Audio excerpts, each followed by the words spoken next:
Here today to discuss about pay-per-view of the week, episode number 8. This one is about WCW World War III, 1997.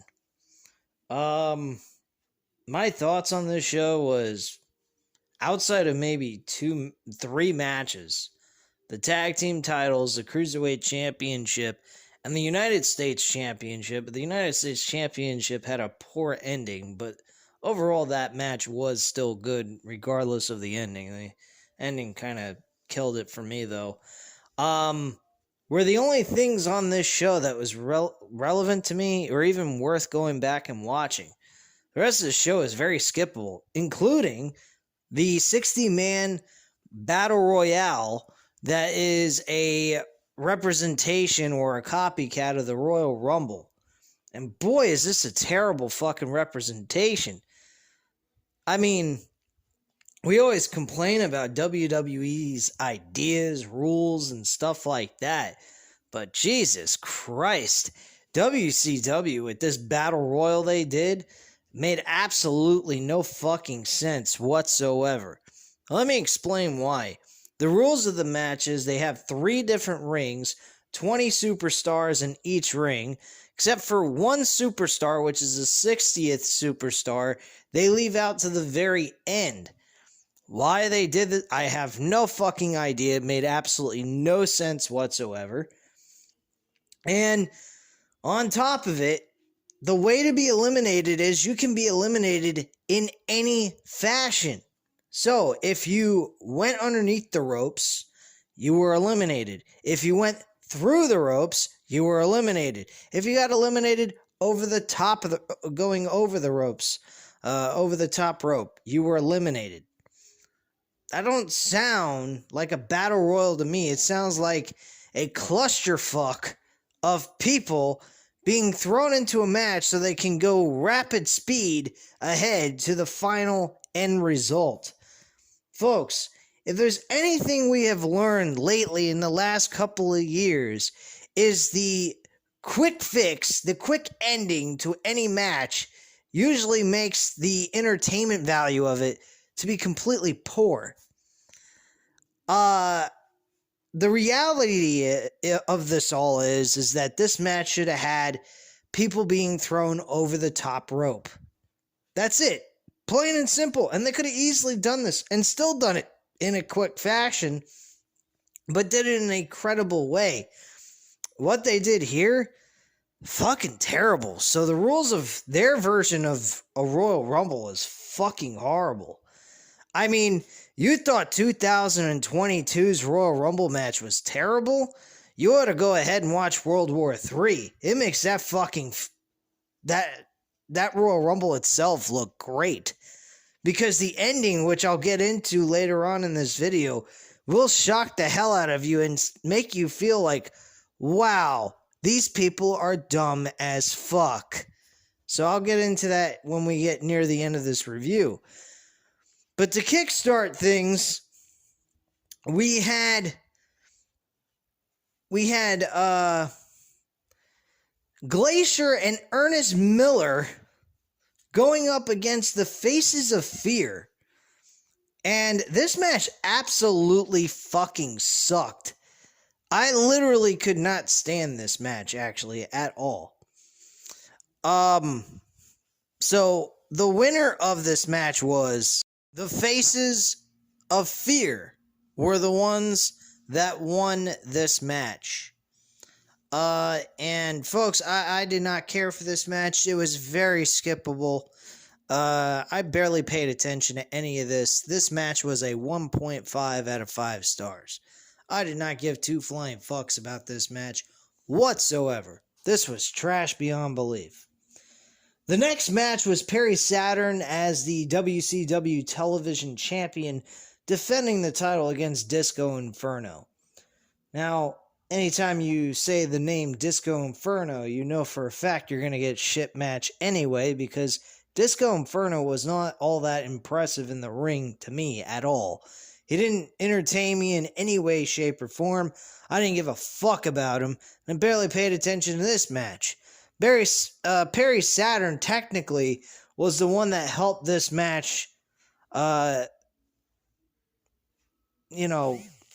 remotely, worth watching. He was really the reason why I kind of stuck through it, but honestly, the match sucked.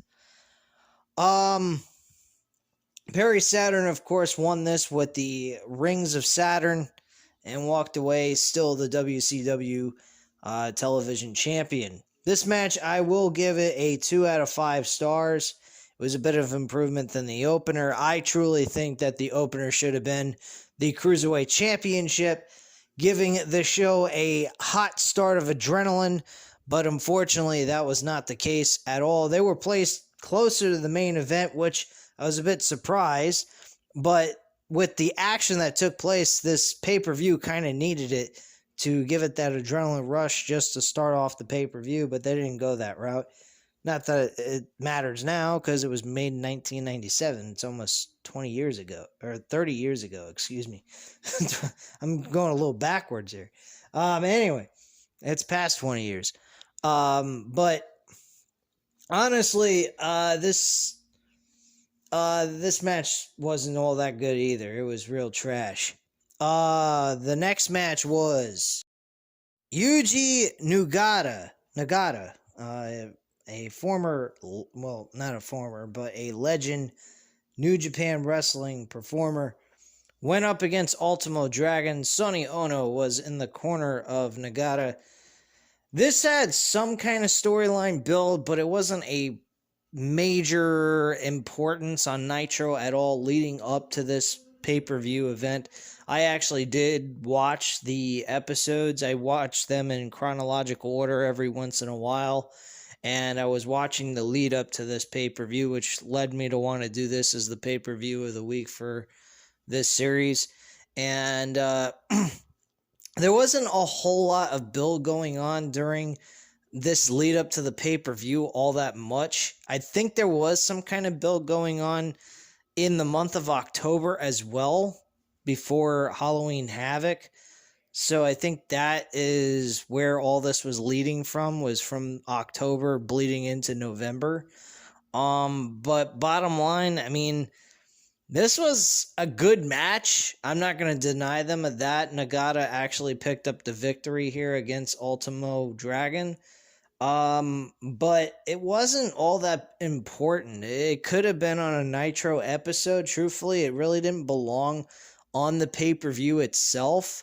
So I wasn't really all that impressed with the match. I mean, I would give it a 3 out of 5 stars for being a solid matchup.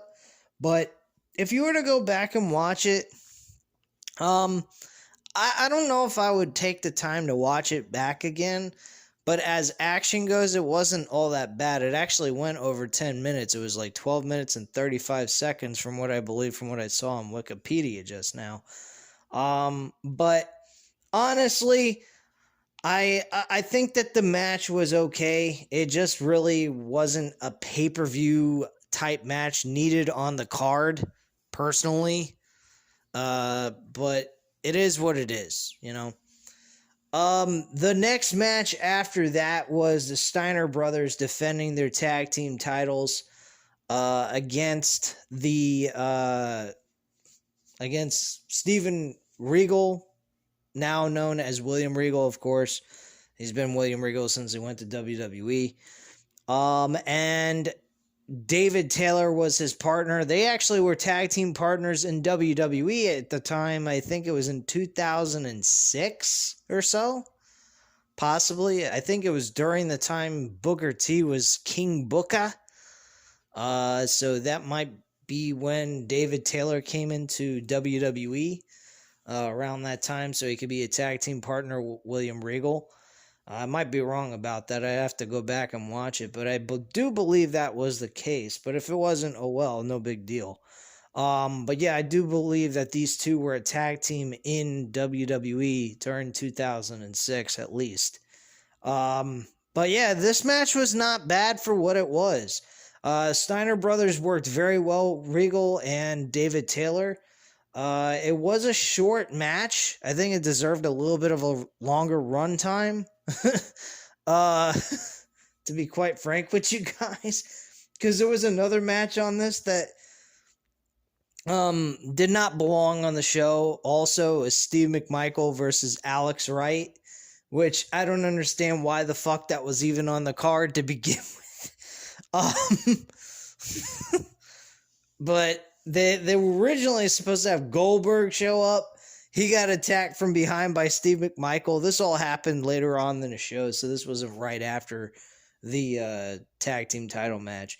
But yeah, that was a bit weird. So that was pretty much what was taking place there. And but this match was good. This was a good, solid tag team match. This is something you probably would be okay with going back and watching. Like I said, there was not much to go back and watch if you were to rewatch this entire show. I mean, it's pretty much skippable. This was a pretty damn poor show. But yeah, this was a 3 out of 5 stars as well. But it had, tag team titles on the line. It was a good tag team match. I actually enjoyed it. I mean, compared to what we see on WWE programming nowadays, jeez Louise. AEW, though, man, they fucking kill it with tag team wrestling.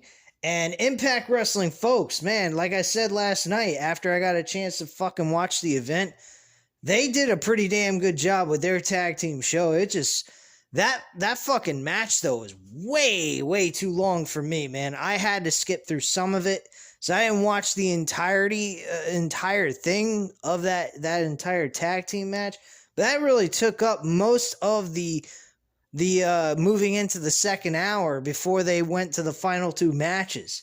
So I was just like, damn, this is going to take way too fucking long. I started watching the event at 9 o'clock. Because I didn't get home after spending some time with my family Sunday night. So I went ahead and I buckled down and I watched as much of it as I could. And I skipped any, small little things I didn't need to watch and all that. And the tag team title match, I was able to skip through most of it because I just kind of skimped all the way to the very end. And got to see the eliminations near the end of each elimination practically. But... I really could not sit through the entire match. That was way too long. I mean, it ran from, I think, 1 hour and 26 minutes all the way into 2 hours and 15 minutes. That was the total runtime, I believe. I might be a little bit off on that, but yeah, that match, wow, that was a fucking long one. That was a long-ass gauntlet match, but... Hey, they cared about the tag team wrestling there, so I got to give Impact Wrestling some credit there, and I enjoyed it. So the next thing that took place on this show, I do believe, was Raven versus, trying to remember, Scotty Riggs, I believe is his name. But yeah, this was... actually interesting. This storyline about Raven was very weird. They kept allowing Raven to show up on the show. He hasn't signed a contract. He sits in the stands for the last, I think it was in September he started this, and he has been doing this all the way up till now. And supposedly during this event, one of the head people that booked the matches and everything, stated that if he did not sign the contract by the end of tonight, he would not be allowed to show up at a Nitro show at all. This is his final opportunity to take advantage of the contract they're offering him, and if he doesn't want it, then he can't show up at any more of the Nitro shows and be in the stands at that point. So he was given, though, a match, which made no sense to me. This was really weird and off the walls. If he didn't sign a contract, why the fuck would he be in your ring wrestling if he's not a WCW superstar?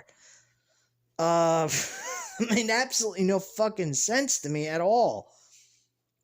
But, it is what it is. This is WCW we're talking about. They had their good points back in the day, but they fucking had some terrible ideas at the same time. That's why they're no longer here. But they they had this match. Scotty Riggs was coming out with a patch over his eye.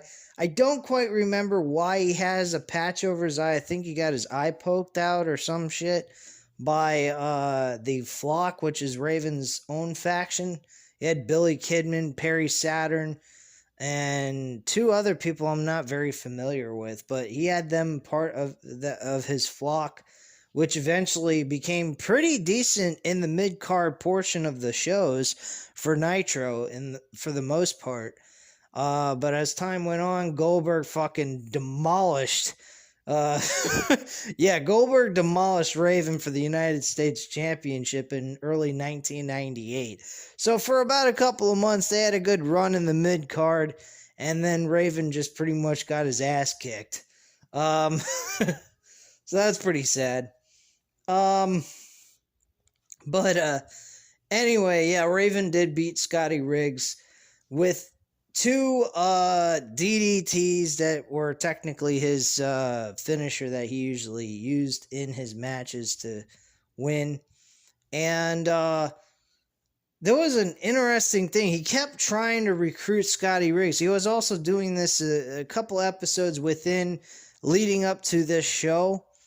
And Scotty Riggs kept rejecting his offer over and over again. And he kept saying to him, "I feel your pain. I feel your pain." And he keeps driving his skull into the fucking mat. And he says, "This hurts me more than it hurts you. I don't want to do this. Why won't you join my group?" And I'm going, what in the fuck am I watching here? I mean, it was humorous, actually. It wasn't like insulting my intelligence. It didn't make me feel like the guy was stupid. He just coming across like he's a fucking nut job. But even the announcers, I think Bobby the Brain Heenan, he was saying, "This guy's a freaking nut job, man." And he's driving his skull into the fucking mat. And then finally, after the second DDT, he pins him for the 1, 2, 3. And that's how the match ends. So I'm like, what the fuck did I just watch? And they had a no DQ match, which, by the way, they didn't use a whole lot of anything except for his steel chair that was utilized on Raven a lot more than Raven utilized it on Scotty Riggs, which makes absolutely no sense to me too. And he was doing the moves that Raven used to do back in the day with his opponents using the steel chair. Basically, he would Irish whip his opponent while the chair is unfolded, and where you could actually sit in it, and he would trip his opponent up so they'd land face first into the chair where you sit down. And instead, this is taking place where Scotty Riggs is doing this to Raven instead. And I'm going, what the fuck? This is not... Raven doesn't take these moves. What the hell's going on here? So I was a little dumbfounded by that. This match is, watchable. It's something you can go back and enjoy. I mean, if you want to get a good laugh and hear Bobby the Brain Heenan call him a fucking nut job, which he pretty much did.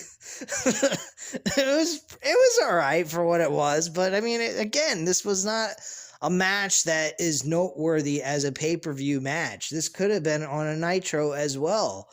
To build the Flock up on TV instead of doing this on a pay-per-view. They could have done something a lot better than this.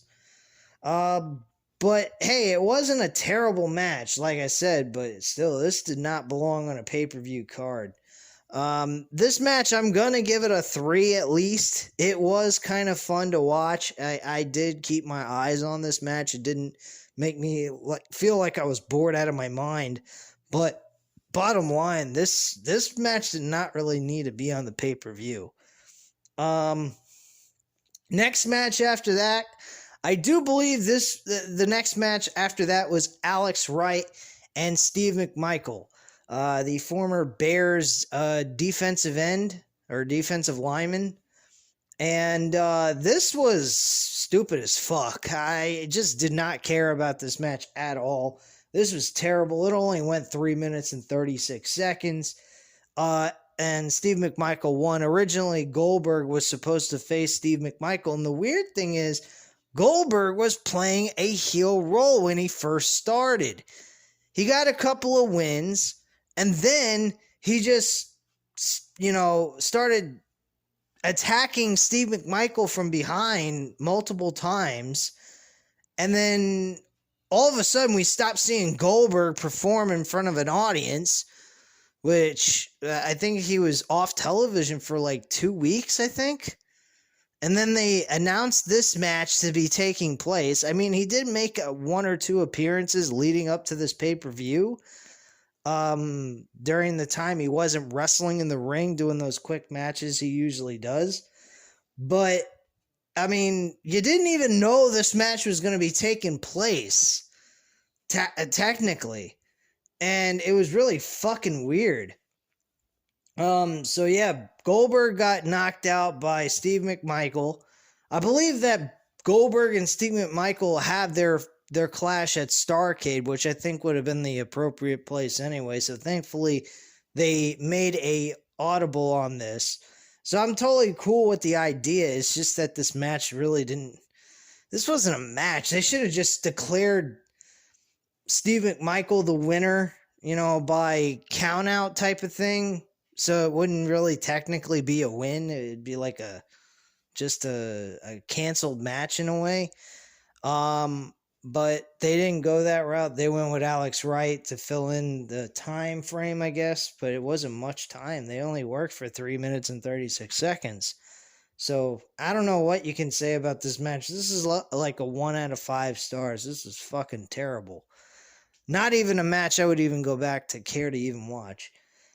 The next match after that was Rey Mysterio and Eddie Guerrero for the Cruiserweight Championship. If you saw it at Halloween Havoc in 1997, this was the exact same match with a different result. This match ended up where Eddie Guerrero won the match with Rey Mysterio. He also won the Cruiserweight Championship back on Nitro a couple of weeks later after Halloween Havoc. So they had 3 matches between Halloween Havoc and World War III. So all 3 matches, of course, were great. They were all entertaining. This match, I would say, is almost as good as the Halloween Havoc. But Halloween Havoc overpassed this match by a country mile. Well, no, I wouldn't say a country mile. It overpassed it by a small few feet, but it beat it out by a small margin, I should say. And this match, though, was very entertaining. Great action, man. I mean, the pace was exactly the same as the first one.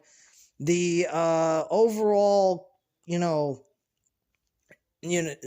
work that these two did was fantastic. And the weird thing is, in WWE, Rey Mysterio was the winner all the time against Eddie Guerrero. While in WCW, Eddie Guerrero was the guy that would top over on Rey Mysterio. Which I found a little interesting, actually, by watching this match. I thought Rey Mysterio was going to win the title back, but he didn't. I mean, it was great action, man. Personally, this is a match I would highly recommend going back to watch, just to see the comparison between Halloween Havoc and this match. This match was fucking cool as shit. Best match on the entire card. They fucking killed it, and I'm giving it a 4 out of 5 stars. Very easy to grade there. If the crowd was even louder, I would probably even possibly push it to a 5, maybe. But I'm going to say a 4 because the crowd was pretty, stable, entertained. But they weren't like going, holy fuck, and screaming to the top of their lungs or anything. They were just, pretty much having a good time watching this match. So it was a good match overall. 4 out of 5 stars I'm going to give it. And it was fun. It was really a fun match to watch. And if you haven't seen this event, this match would be a match I would highly recommend for you guys to go back and watch. The next match after that was Ric Flair going up against Curt Henning, also known as Mr. Perfect, but in WCW, of course, he was never called Mr. Perfect. He was just called Curt Henning. And this match, guys, This was a good brawling match. There was no rules to this match. This was a hardcore match. The problem with the match was the fucking ending. How many times, guys, have I said you could have a great match? And it's the same thing with a movie. You could have a great movie going on from beginning to the middle, but the ending is the most important thing to anything you watch. It's the same thing with a wrestling match. You watch a wrestling match, the action's great in the beginning, the middle, and then when you get to the end, you have this piss poor ending. That is a total fucking killer, man. But despite the ending, and I'll tell you what the ending was, Ric Flair had Curt Hennig in his clutches. He had him in the figure four. He was working his leg throughout most of this match. Same with Curt Hennig. Curt Hennig worked on Ric Flair's leg as well. So they both were working on each other's legs to wear them down. And Ric Flair was also put in his own submission hold, the figure four, by Curt Hennig. So, I mean, both of these guys were really trying to execute one another to submit. At the end of this, while Curt Hennig's in the middle of a figure four, Curt Hennig starts to make an attack. He starts punching Ric Flair in the face, and Ric Flair applies more pressure and everything else, and the referee starts counting to 3 because his shoulders were on the mat. He happened to be able to have the WCW championship nearby, so he grabbed the title and smashed it into Ric Flair's head before the count of 3, and he managed to break the hold by doing that, and he pinned him 1, 2, 3, and that's how your match ends. What the fuck? Do they not know the tempo of a match should go based off of, I don't know, you hit someone in the head with a championship belt, it shouldn't end there. It's anticlimactic. There should have been a kick out by Ric Flair at the end of this. And when this match should have continued. Then if you wanted to go ahead and have fucking Curt Hennig do his finishing maneuver after the clank over the head with the title belt and then connect with his finisher and then get the victory, that would have been fine. But to go ahead and just have him crank him over the skull with the title, pin him 1, 2, 3, and that's the end of your match, that is piss poor as shit. Because Ric Flair actually had this match in the bag mostly. And, you know, that was terrible. That was a terrible way to end it. I kind of thought Ric Flair was going to win that match. I didn't know the results of these fucking matches. I really don't. I didn't watch WCW back in the day. I'm watching it now that I have access to it. I liked WCW back then. My only problem was I couldn't watch WCW and WWF at the same time. It was kind of hard to do, you know? So I just stuck with WWF because they had Steve Austin, they had The Rock, and so forth. So I didn't know what was going on in WCW back in the day. So I just didn't care for it. But I always wanted to know what was happening. I loved Goldberg. I loved Hulk Hogan, of course. Kevin Nash was good there at certain points. The Giant, that became the Big Show, of course. He was great. I loved him when in 96, man, before NWO even came about. He was one of the big talks going on in WCW, especially with the fact that he won the damn championship at an early age. He won I think in his first year, which was very surprising. And for a guy his size, people were astonished by him. He was also in great shape. He was skinnier then. He wasn't out of shape. He didn't look like a fat lump of shit like he did in WWE. But he was awesome. I enjoyed him. I enjoyed the match that he had, which will be coming up for me once I watch the other episodes past Starrcade. Sold out in 1998. I believe that pay-per-view has Kevin Nash and the Giant as the main event, trying to find out who's the biggest dog in WCW/NWO. So that was a good match. Unfortunately, the Giant suffered a broken neck from that match because Kevin Nash tried to powerbomb him and fucked up with the powerbomb. Go figure that one out, but whatever. Next up was the main event, World War III, 60-man Battle Royale. This match absolutely fucking sucked balls beyond belief. This was quicker than any freaking Royal Rumble you can possibly imagine, man. Man, oh man, was this fucking garbage. There was people being dumped out. None of the people even were that important. The whole thing was a schmoz match. I mean, literally, if you wanted to watch this match, you could have skipped all the way to almost about 15 minutes left over with the event.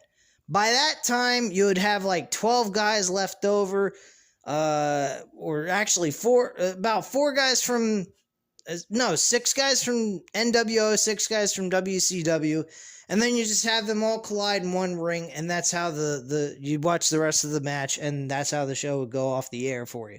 So that's basically what it is. You would only care about the final few participants left over. All the other guys, who gives a shit? They had one moment with Rey Mysterio where he was doing Kofi Kingston-like shit in this match. He actually hanged on the apron. His feet did not touch the floor at all. He was literally standing on some plywood or some shit on the apron so he wouldn't get eliminated, but eventually he did anyway, which was very impressive. I thought that was pretty cool. The announcers thought he was eliminated, but he really wasn't. And they didn't highlight it like they do in WWE, going ahead and making this like a fucking circus act. I mean, Kofi Kingston, every time he did a fucking match at the Royal Rumble, he always had a spot in the show where he'd fucking do some outrageous shit, like as if we're at Barnes and Bailey circus theater or something. This is fucking ridiculous. But bottom line, I mean, this was a fucking piss poor freaking match. The ending, okay, guys, this is what I really was pissed off about. First off, we get Scott Hall in a... this is funny. We got Scott Hall in a 2-on-1 disadvantage. We had the Giant and DDP for WCW. And Scott Hall goes into another ring. He's standing there completely by himself, and DDP and the Giant just stand there and look at him like, what the fuck are you doing, man? And he all of a sudden just does the little signal where he points his fingers at the guy that's supposed to come out during to the entrance, and out comes Hollywood Hogan. So apparently the 60th man can come out once there's only 3 people left. I have no idea. I guess they just make fucking rules up as they go along, because I really could not understand this. I guess apparently the 60th man can come out whenever the fuck he wants, and it was Hollywood Hulk Hogan as the guy, but he's the WCW champion, and the winner of the match would get to challenge the world champion anyway. So I'm not really quite understanding any of this shit at all. Hollywood Hogan comes out. He eliminates DDP by throwing him through the middle rope outside. And then all of a sudden, out of nowhere, we see some dude coming down from the rafters. We think it's initially Sting. And the guy isn't Sting. He's wearing a fucking mask. And the announcers are so freaking dumb. I swear that whoever did this, I think it was Eric Bischoff, made the announcers sound like fucking retards. Big time. I mean, it was the most dumb thing I ever seen in my life. So the supposed Sting is looking like he's a little confused on how to get the little thing off of his back that led him down from the rafters onto the floor safely without killing himself. And no shot at Owen Hart, so guys, don't take that in any way, shape, or form. That was not a joke to make fun of Owen Hart at all. I apologize if anyone takes it that way. what happened on Hart was fucking terrible. And Vince McMahon should be ashamed of himself. Anyway, basically, the supposed Sting imposter was trying to figure out how to get this thing off of him so he could get in the middle of the ring. Now, as you guys may know, Sting is probably maybe like 6'2", 6'3" at most. Maybe even a little shorter, maybe 6'1", 6 foot, somewhere around there. And he's like climbing over the ropes like he's a humongous big man, like he's the fucking giant. And I'm going to myself, why are these announcers thinking this is Sting? Are they out of their damn minds? Can't they tell? Even if you're not paying attention to him climbing over the ropes like a big man, he has something on his face. It's a mask. It's not a real fucking Sting. He doesn't have face paint on. It's a fucking mask over his face. So he goes ahead and presses the bat into Hulk Hogan's skull. Hogan turns around. He thinks he's acting as if this is Sting. He jumps out of the ring. He eliminates himself. And he's staring at a fan. Apparently the fan was saying something to him. I think I read his lips and he said, "Watch this, kid." And all of a sudden, he eliminates the giant. And Scott Hall's standing there all surprised going, "Oh God." And then he kind of like gets enough bravery and he goes ahead and he goes, "All right, come on, bring it," kind of attitude with his body language. And then all of a sudden the imposter Sting is Kevin Nash. And everybody's laughing their asses off and having a good time. As the match has come to a close and they have announced Scott Hall as the winner of the match, which I couldn't fucking believe that was the case, how Scott Hall actually won this match to grant himself a opportunity for the world title in the near future, which, by the way, was at Uncensored in 1998. It was not at Super Brawl or Starrcade, which should have been one of those two events. I don't know why it wasn't, but hey, I'm not the one who ran WCW. Thank goodness. If it was, it would still be around to this day because I would have made a lot more sense than the Eric Bischoff or even Vince Russo did. But Vince Russo came in at a time where this company was pretty much dead at that point. They weren't building new stars. Hey, something like what we're dealing with right now with WWE. What do you know? The new WCW has come around. It's WWE who's become the new WCW of modern day wrestling. Well, that's pretty much what this was. A load of shit, a waste of time. This match was a 2 out of 5 stars. I think this was a terrible, terrible fucking version of the Royal Rumble for WCW. The ending was absolutely god-awful. The rules of this match for elimination is retarded. You can just toss your opponent underneath the ropes. So all you gotta do is push them from underneath the ropes and they're eliminated. I don't get it, man. I mean, like, everybody's trying to eliminate each other over the top rope, like as if they're in the Royal Rumble type of concept.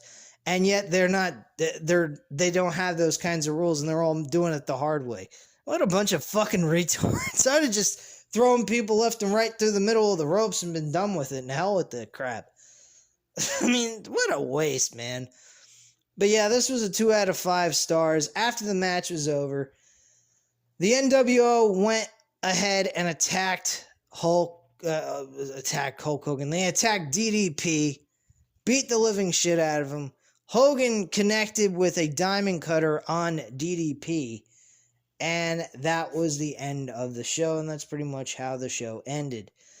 Guys, I will say this. DDP should have been the face of WCW.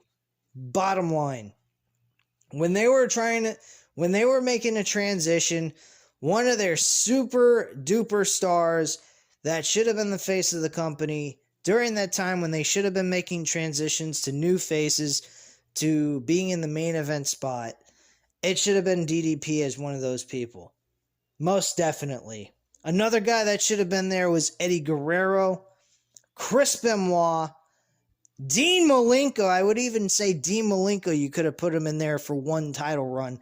That guy had such an amazing ability to wrestle. And despite the fact he was unemotional, he had some storylines that he could tell that were pretty decent.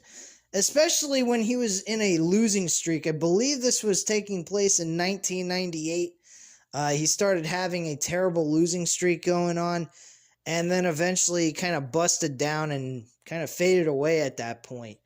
But they should have made some kind of transition with him and turned him into a world champion. He really had the ability to entertain people with his wrestling ability. So worst case scenario, if he couldn't tell a great story, he could have at least given us some good matches in a main event spot on the pay-per-views that they could have had him in.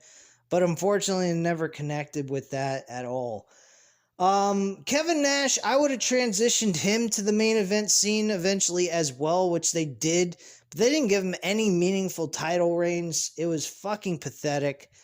Goldberg, of course, definitely was a guy they could have kept in the main event scene for a very long time. The run they gave him was fucking bloody awful. They missed on the opportunity with Bret the Hitman Hart versus Hulk Hogan, a legitimate rivalry. Could have been over the World Heavyweight Championship, or it could have been just some normal wrestling match with a, really bad feud between the two. But they never capitalized on that, and they always kept Bret Hart kind of like as an outsider, as if he was part of the NWO, but was really not part of the NWO either. Which was really kind of weird. Bret Hart, was treated like shit in WCW. He should have been the fucking face of the company, along with DDP and Kevin Nash.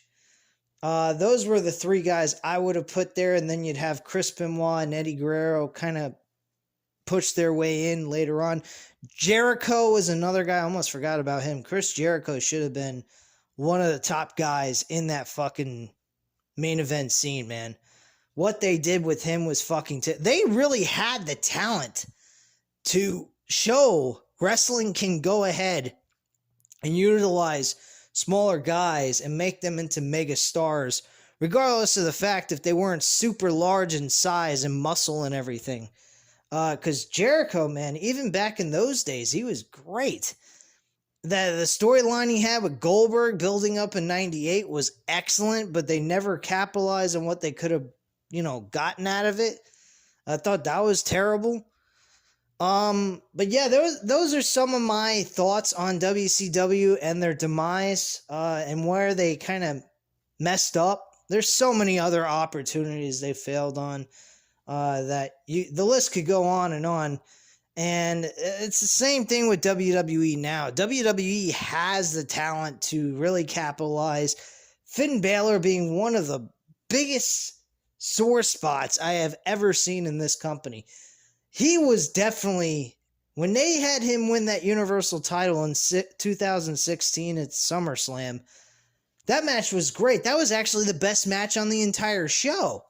And because he suffered an injury, they never went back to him and make him the sole, importance coming out of NXT. And I think Finn Balor was the first casualty for NXT's talent base when they come from NXT to the main roster. I think that's fucking terrible, guys. And that's just my viewpoint on that.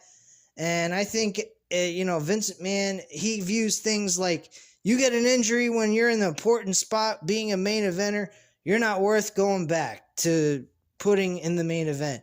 Just like Dolph Ziggler was in that same situation. He was given the World Heavyweight Championship. He won it, cashing it in on Alberto Del Rio in 2013. He got a bad kick to the face by Jack Swagger, and he was never the same since. He has been a fucking jobber beyond belief. So that goes to show you that these people are failing on so many great talent, just like WCW did, and they're going to end up failing at some point. I don't believe AEW is going to put them out of business. I think WWE is going to put themselves out of business. Plain and simple. But anyway, guys, that's enough from me. I thank you very much for sticking all the way through this video. If you enjoyed it, hit the like button. If you're not subscribed to the channel, of course, go ahead and subscribe to the channel. And of course, leave a comment down below, and I'll definitely get back to you on that. And I thank you guys very much for watching. Have a great night, guys. And also, if you'd like to leave a comment down below on a pay-per-view of the week video request, go ahead and do so. I will be doing WCW Super Brawl 1998. It was requested by one of the subs last week, so I'm going to grant him his request and go ahead and watch that event next week. But anyone that would like me to go ahead and do a review the week after for that, I will definitely go ahead and do so for you guys. But at this time, you know what to do. Again, hit the like button if you liked the video, hit the subscribe button if you're not already subscribed to the channel, and leave a comment down below, and I'll definitely get back to you on that. And I thank you guys very much for watching again. Have a great night, guys. Bye.